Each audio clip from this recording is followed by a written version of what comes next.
Okay, sine rule, and this is being able to find a length or find a missing side.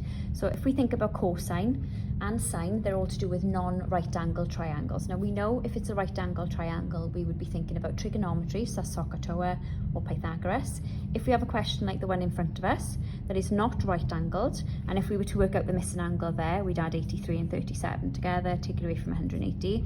That doesn't give us 90 degrees, so we know this is a non-right angle triangle. We have to be using cosine or sine.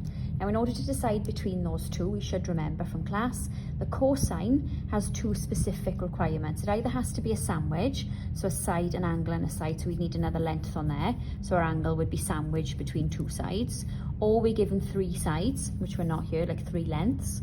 If it's none of those two things, that means we're using sine, okay?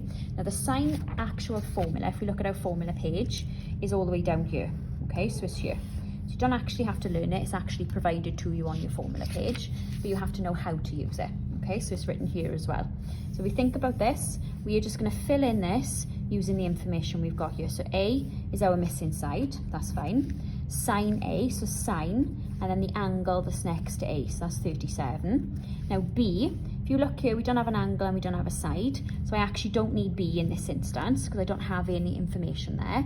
I can go straight to C. C is here, okay? So little c is opposite big C. So I've got little c, which is 7.9, and it's over the angle that's next to C, so that's sine of 83. Now we need to try and get A, the missing thing, on its own. So it's like algebra, okay? It's dividing by sine of 37, so I want to get rid of it. I'm going to times everything by it. So A is going to be equal to 7.9 over sine of 83, so they are not moving anywhere. Put them in brackets if you want, indicating they are together. And I'm multiplying my answer by sine of 37. So that sine of 37 is going to go across to the other side. It goes from a divide to a times. Now all you need now is your scientific calculator, please making sure it's in degrees mode, and we need to work that out now, okay? So we're going to type in 7.9 and we're going to divide it first of all by sine of 83.